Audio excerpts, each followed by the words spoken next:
Well, after a breathless start to the football season across the continent, the big leagues in Europe pause for the first international break of the new campaign and a chance for bettors to take stock, but also perhaps to change tack. Overs markets have dominated the main 5 leagues, with all bar Serie A throwing up a bigger average of goals per game. Will that continue when the national teams take to the pitch? We will find out over the course of this round of international fixtures. Welcome along to Betting Weekly Extra Time, European Qualifiers edition. You're with myself, Dan Roebuck, plus senior handicapper Steve Wyss, and Spanish football journalist Ruairidh Barlow is also alongside us. Steve, I am expecting a different beat, different pace to proceedings here. We've seen a lot of goals, certainly in England, certainly in Germany as well. But the qualifiers are always a little bit different, aren't they? How do we assess that? Do we think that the international game will pick up where the club domestic game is left off, or will we see something different? Do you know, I always say, Dan, this is perhaps the toughest international window to actually bet on, because there's been a lot of changes, transfers, things like that. Players with who knows what sort of mental state some of them are in. We're still early in the season, so the big guys are not necessarily up to pace. So I actually think you can get a few shocks. This window here and the one around June, traditionally, I think are the two where you can get shocks if you don't know. You got to really look in sort of in depth in places beneath the surface. But I'm actually looking forward to this international break. It feels like August has been absolutely crazy. Transfer deadline day, I can't live with that anymore. It's impossible to keep up with stuff. So I'm going to be using the 2 weeks just to assess squads.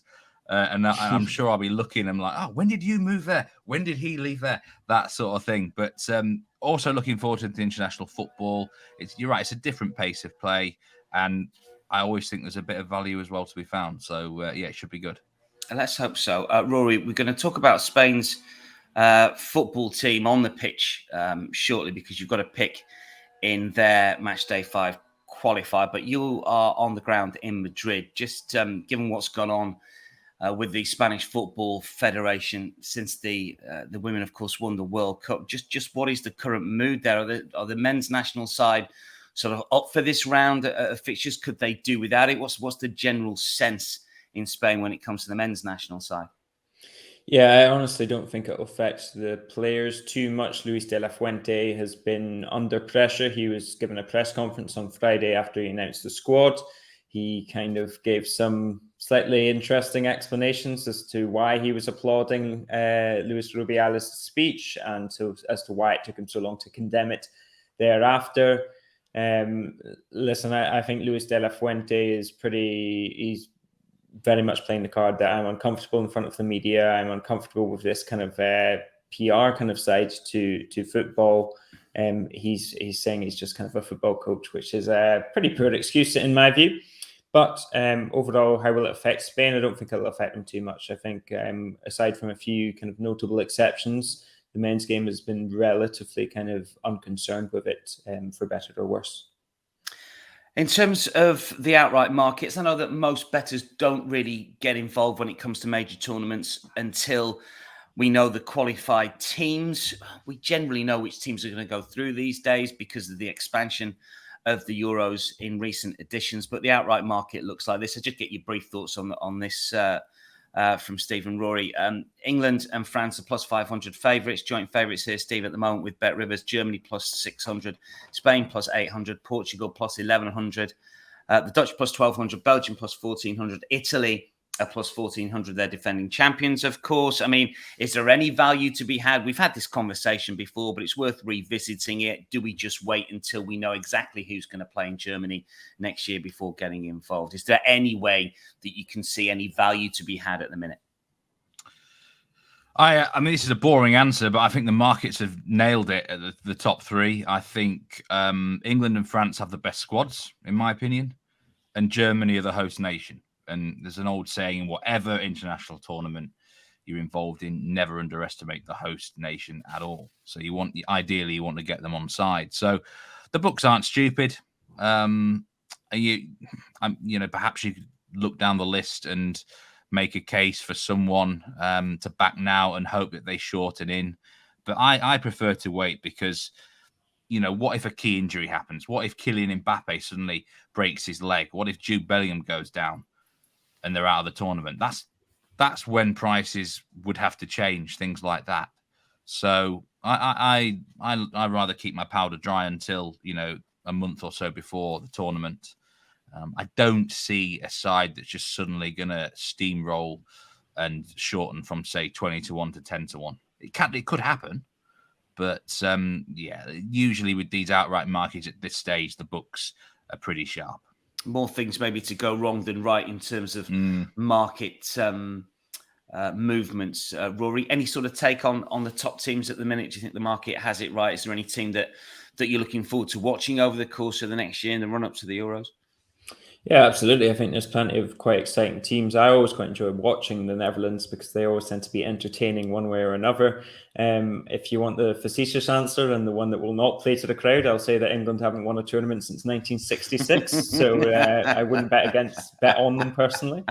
But yeah, I think France have to be clear favourites. I mean, they have by far the best squad for me and the best player in Europe. We've kind of looked towards Erling Haaland and Kevin De Bruyne for me. So yeah, I think France for me are favourites. I think you'll probably usually get someone in the semi-finals. I think that's usually where you can get the value. Somebody like a Denmark or Croatia, that kind of team in the semis. So those are the ones worth looking at for me. But like Steve said, I mean, we're so far out, so much changes in football within a month or two, let alone kind of 10, 11. Be interested to see if the market does change over the course of the season running up to the Euros next summer. Let's get into some selections then for match day 5. We're going to kick off with a pick from Rory here. We're going to go to Group H. This is Slovenia versus Northern Ireland. This is a Thursday game, 2:45 Eastern, with Slovenia favourites at -118. Northern Ireland +350. The draw +245 here. Looks to be a four-way go for the two qualification spots at the top of the group, Roy. Northern Ireland, though, off the pace here. What's the selection? What's the angle in? Yeah, I've gone Slovenia to win and under 3.5 goals. That comes back at +128. I think for me, Northern Ireland are at the lowest ebb that they have been in quite some time. I mean, Michael O'Neill has come back and he's a very experienced and successful manager with this Northern Irish side, but they've lost the last kind of 3 games 1-0. I mean, they've got that kind of 2-0 win over San Marino kind of tucked in there, but you can't really judge a team off that. Slovenia are not full of stars, but they are a side that's decent enough at home. And then one of the things that really stands out for me is they've got kind of 2 difference makers at one end of the pitch. So you got at both ends of the pitch, you got Benjamin Sesko up top. He's just scored a brace for Leipzig. He's very talented, very large centre forward, very young, but in these kind of games where there's less quality, I think he can still make the difference. And then at the other end, you've got Jan Oblak, who's one of the best goalkeepers in the world for me. So those 2 are difference makers in this game. Those 2 are a level above whatever else. I mean, Northern Ireland will play 3 at the back. They've probably got Johnny Evans and Paddy McNair at the back there. Craig Cathcart likely to start as well. So you're going to see a team that's going to defend deep. It's going to try and be kind of pretty miserly at the back. That's why I think it's going to be low scoring. Slovenia don't have necessarily the tools to take apart this Northern Irish side unless it's perhaps on the break once the game opens up a bit. But yeah, I think a narrow enough win for Slovenia is where I'm going here. So yeah, under 3.5 goals, Slovenia to win at home, +128. And as you mentioned, that group is very wide open. Kazakhstan, Finland, and Denmark are the other sides. And that Denmark will be expected to qualify from that. But the other 3 are pretty open. Slovenia will know that if they want to get through, they need to beat Northern Ireland at home in order to stand a chance of keeping pace with Finland and Kazakhstan. So yeah, I think a home win here in Ljubljana is probably where I'm going. Yeah, a win for Slovenia, minimum of fuss, under 3.5 goals, and a home success at +128. Good price on that one. Let's move to Turkey against Armenia here, 2:45 on Friday Eastern. Steve's got a selection for us. Turkey -400, very short. Armenia +1050 here with a draw +475. These are current odds as I speak, but they could change, of course, in the run-up to the game getting underway. It is tight at the top, Steve, with Turkey and Croatia. Croatia have got games in hand. I know that you've been quite sweet on Turkey when we've talked about them over the past year or so, suggesting there might be some good players coming through, but it's not the money line that we're concentrating on here. But goals, what do we like? Yeah, you're right. I do really like watching this Turkish team play. Just before I talk about this pick, I do want to back up Rory on that Slovenia match against Northern Ireland. I think that's a great looking pick. And it's not often that I would advise an exact correct score, but 1-0 Slovenia at plus 475. I think that looks a big price. But moving into Turkey, Armenia, I'm amazed that we can get a goal line here of 2.75, Dan. I expected the goal line to genuinely be 3.25. First of all, just look at the actual stats. The last 10 games that both teams have played in all competitions, full of goals. Turkey are known for being involved in high-scoring games under their current manager, Stefan Kuntz, who has lined them up in several different formations and systems since he's taken over. You don't quite know which version is going to come out, but I think that's a good thing for Turkey. Makes them a bit more unpredictable. But, this is going to be a spicy game. We've got to mention that there is a political element here. Both countries are not the greatest of friends. Let's just say that. I'd be very surprised if any away fans are allowed. Both sides are going to be bang up for it. Could be a few cards here as well. The previous fixture, I watched it, 2-1 to Turkey. There should have been more goals in that. And I think Turkey are going to be really motivated because this group, there's not much wriggle room for slipping up, Croatia, Wales are in the mix. Armenia have actually had a good start. They lost to Turkey, but then won the next two. 4-2 win against Wales away. Fair play to them for that one. I think they're quite attack-minded as well from what I've seen of them. They know that they can't really defend. I think I mentioned this on a previous show when we did this. So they know their strengths. They play to their strengths, and they'll come here and have a go. Absolutely will have a go. I just don't see it being a cautious type of affair. I think both teams will score, but Turkey have the quality to cover this goal line on their own if needed. 2.75 line. So if that's a half winner if there's 3 goals. So without hesitation, I struck here. This is definitely my best bet of the round. 100%. I'm really surprised if there's not 3 goals in this game, Dan. There's easily enough offensive firepower at both ends, and neither defence convinces me. Do you see potentially Turkey winning this group? Because they're plus money here at plus 110. Croatia, the favourites, minus 121. They've got games in hand, the Croats, and we know that they are generally good in competition when they do get through, although it's their World Cup rather than the European Championship record that's been good recently. Could you see Turkey winning the group at plus 110? It's not out of the question. I'm absolutely convinced that it'll be Turkey and Croatia who go through.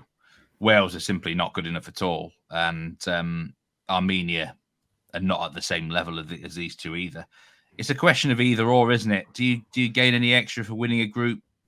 You don't, do you? The top two automatically are qualified. So the one thing I will say is that Turkey have already faced Croatia at home and lost.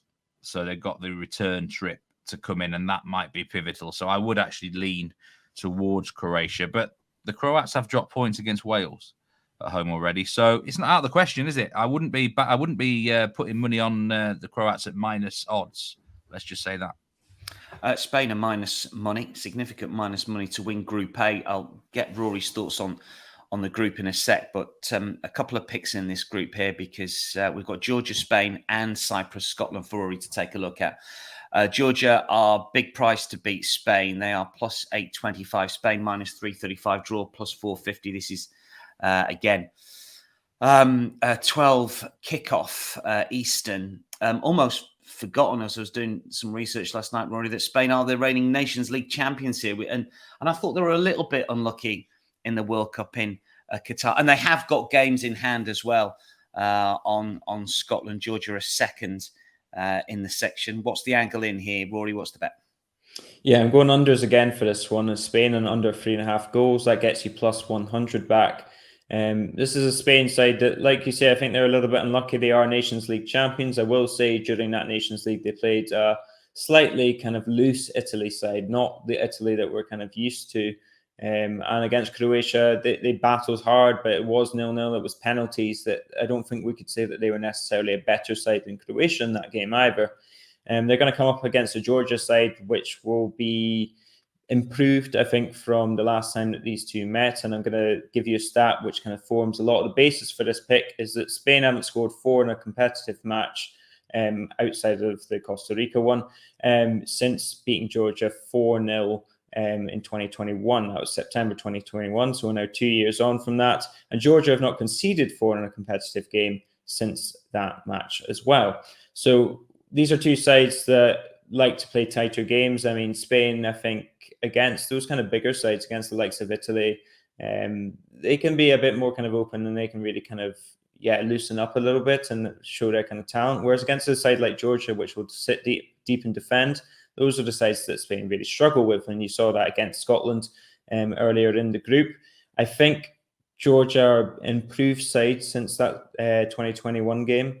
You've got obviously the Kvaratskhelia, who's very good. Mamardashvili is a young goalkeeper who plays for Valencia. He's very good in sticks as well.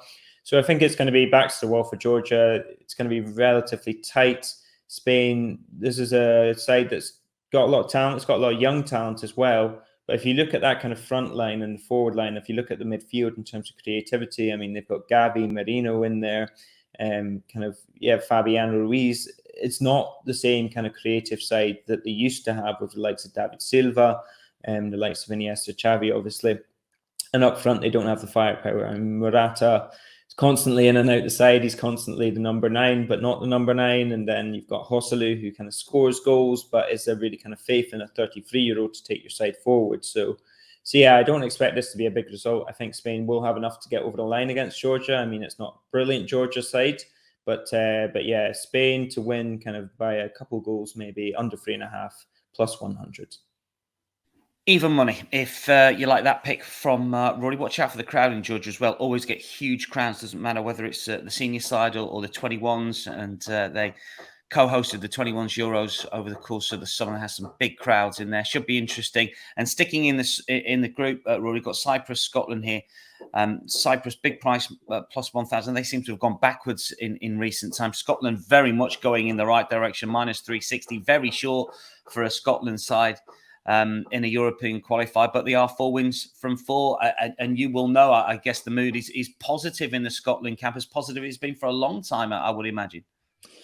Yeah, listen, I mean, I've gone for 2 picks in this group. I've seen obviously quite a lot of it being a Scotland fan, but it's been so long since I would either back Scotland to kind of win matches that aren't necessarily against kind of the minnows, and B, since I've seen a Scotland side quite like this one. I mean, it's a side that under Steve Clarke became very hard to beat when it first got to the Euros, the previous Euros, and it kind of just it based their success off of that. There was a little bit of a lull after the Euros, I think, when they were trying to find the right direction to go in. I mean, they did reasonably well at the Euros, but didn't get through. And now they've kind of really taken kind of a second wind under Clarke. And I think that they've got belief about themselves. I think they know exactly how to do damage to the opposition. Cyprus are a side that will probably sit deeper against Scotland and look to hit them on the break again. So I don't think this is going to be a very open game. But Scotland take their chances now. You look at the results against Norway away from home, 1-0 down, and they come back and win 2-1, and they convert both of their kind of big chances towards the end of the game. That Haaland goal was a penalty, a very soft penalty, if I do say so myself, perhaps with partisan eyes to look at it. But yeah, that's the only goal they've conceded so far. And they've been very solid defensively. Scotland always play kind of free at the back generally. Sometimes they go to a 4, but Steve Clarke, solid at the back. They know that if they beat Cyprus and they beat Georgia away from home, then they're through pretty much. And if they can take points off Spain again, then they're going to top the group. So yeah, I think Steve Clarke will be very, very focused on this match. There'll be no kind of let up or no kind of laziness going into a Cyprus match that on paper, perhaps they look pretty strong for. So the pick is Scotland to win, both teams to score no, and that gets you minus 124. Would you back Scotland to win the group plus 250? I know Spain have got games in hand because they're involved in Nations League rather than European qualifiers in the summer, and they're very short, Spain, at minus 360. Could you see Scotland winning the group? I mean, it doesn't really matter, as Steve was pointing out, but just from a value play. I struggle to ever back Scotland quite that much just because of my inbuilt pessimism. But listen, for a kind of shorter bet, if you're not kind of swinging too much money on it, I don't think it's a bad one either, because if Scotland can get that point away in Spain and win the 2 games they should do, they'll only need a point against Norway as well to guarantee it, and that's providing that Spain win the rest of their games. So yeah, I don't think it's a bad one to have kind of a shorter punt on. It's certainly not without reach, and Spain against Scotland last time were absolutely not necessarily destroyed, but they were shown up quite a bit. So yeah, I think they definitely got a good chance, and I wouldn't be betting my house on it, but I might bet a little bit on it. Plus What 250. price was that, Dan? Plus 250. Yeah. On Scotland. Yeah. I would. I might be losing my mind here, but I'd actually be tempted to nibble that. Yeah. It just seems to saying that. I mean, it's based on the fact that Spain have got games in hand and obviously play Scotland at home. The big disappointment for me, and I'm sure I'm talking for a lot of neutrals as well, is Norway. Everyone wants to see Norway at a major tournament, and they still could get there if they finish third because there's playoff routes and things like that. But Scotland, I've got to hold my hands up. I've got them wrong in this group. They've done a lot better than I thought they would. Spain have still got to go to Oslo. They've still got to go. That's a tough place to go, and Norway are going to be fighting for their lives in that match. So Scotland, as long as they do what you call the easy business and beat the teams they should, then Spain are going to have to work hard to win this group. So I absolutely would not be backing that. Minus 360. Yeah, that was the last price I looked. Yeah. And that's in Oslo, the one in Spain, it should be said as well. Spain kind of went ahead and then got two kind of late goals on the break against Norway. Norway were not outclassed in any sense in that game either. I think it's interesting. I think there's a lot priced upon reputation. The fact that you don't necessarily need to win the group as well just opens it up quite a bit. But those are the prices at the moment. Bet Rivers have got the latest on all the groups. Incidentally, got a couple of picks from Steve next. We're going to go Ukraine, England next. This is Saturday. Those Group A games, incidentally, Friday, both kicking off 12 p.m. Eastern. We go to England's Group C. This game is in Wrocław in Poland. I hope I've got that one right. Pronunciation, please. Ukraine plus 560. England minus 210. Draw plus 345. Saturday, midday Eastern here. Steve, England just win these games, don't they? And they win them well. I'm glad you've done the pronunciation there, Dan, because I was going to butcher it. I was going to say, I don't know. I have not a clue. Have a look at that Polish. One. I've commentated on Slonsk Wrocław on a couple of occasions. Right. I would have said Wrocław, but it's the only reason I know. But yeah, have a look at that one. Get forvo.com out and you can play it to your heart's content. I've probably still got it wrong. Anyway, we're in Poland, not Ukraine, obviously, because of the war in Ukraine. But in terms of England, look, they get the job done in these games. Steve, talk us through your pick. It's got to be England minus 1 Asian handicap. And obviously the first thing to say, it's at a neutral venue, which Ukraine are used to this now, but it still helps teams opposing. They don't have to travel quite as far. It's at a comfortable location, nice looking stadium. The England fans are going to have a nice visit, aren't they? They're going to enjoy themselves here in this part of Poland, you've got to think. And I think, you actually did a stat on the itinerary, which I didn't realize it was as good as this. 21 wins in the last 22 Euro qualifying games. I put this together at 10 o'clock last night. I hope it's right. I think it is. But just the qualifiers, not the group stages, but they just seem to win all their qualifying games, don't they? They're a qualifying machine. As Rory says, England have not won a tournament since 1966. But under this manager, they are unbelievable in qualifiers. They dominate them. I thought this was a banana skin of a group for England. I've got to be honest. When it first got drawn and I looked at the fixtures, Italy away first up, I thought England would perhaps struggle for once in this sort of qualifying. But they've took the rest of the matches by the scruff of the neck, dominated fixtures. The reverse match was 2-0 to England, but it could have been 5 or 6. It really could, that one. They had so many chances. Simple fact is England are a much better team than Ukraine. There's a big gulf in quality.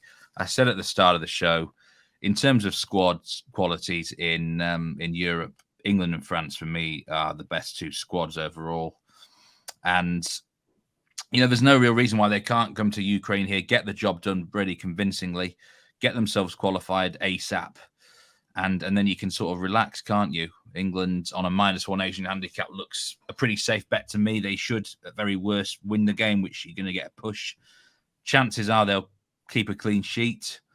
So that increases your chances of fully winning on this handicap. 2-0 comes into play, 3-0 comes into play. But it's just one of those bets. You sometimes look at them in anywhere in the world, and it's just a no-brainer. Don't even think about it. England in qualification, if the handicap's a good one, take them. If we're looking at -2, -3 Asian handicaps, then it's different. It's not always a guarantee. But I'm not going to turn this one down. I think it's been sort of gifted on a plate a bit here. It's a bit of a free hit. They might only win by 1 goal. I'm fine with that. It'll be a push. England -1 Asian handicap. I think it was -124 the last time I looked. And that will do me very nicely indeed. I just don't see Ukraine, as they'll be fired up. Of course they are. They're playing for their nation. But England are just too good. Yeah, I think this is better the weekend, actually, for me. I've just had a look at the stat again. I'm pretty sure it's 21 from 22. European qualifiers only, not World Cup qualifiers. They've only lost 1, England, since 2007. And that was against the Czech Republic, or Czechia, as we should call them now, in 2019. The previous one to that was the infamous Steve McLaren Wally with a brolly against Croatia. Wembley, which myself and Steve will gloss over, but Rory's obviously got a smile on his face for that one. That is Ukraine-England. Tend to agree with Steve fully with that. Estonia-Sweden, well, this is very much in Steve's wheelhouse. This is again Saturday. I think it's midday. Check on the BetRivers website for all the kickoff times. Sweden in a bit of trouble in Group F. Steve, third to Austria and Belgium at the moment. They are short price to beat Estonia, -286 plus 730. Estonia draw plus 380 here. We were just talking off air before we recorded the show about Sweden's big teams failing at the weekend to scupper Scandinavian bettors. But with the national side, it looks like you're siding with them here. Yeah, I think the bet, first of all, is Sweden on a -1.25 Asian handicap, which basically means if they win by 1 goal, you're only going to lose half your stake. But when I saw this game, I thought the Asian line would be -2 on Sweden, even though they're away from home. I thought you'd be looking at -1.75, -2. And to get this handicap really surprises me. And I think it just has to be based on the fact that they've lost 2 of their first 3 qualifying fixtures. But look who they've lost to. Home against Belgium 3-0 and then away to Austria 2-0. I'm not going to hold that against them, Dan, too much. I mean, they'll be disappointed, Sweden, because they do tend to qualify for these tournaments quite a lot. Mixed in with that, they did beat Azerbaijan 5-0 at home. But if they can't go to Estonia and at very least win, that's a borderline disgrace, in my opinion. Estonia are not a good footballing team at all. They're just poor, full stop. If you look at their last qualifying campaign, they lost the majority of the fixtures. I think they managed to nick a draw off Wales 0-0, beat Belarus, but at home they lost 5-2 against Belgium, 6-2 against the Czech Republic.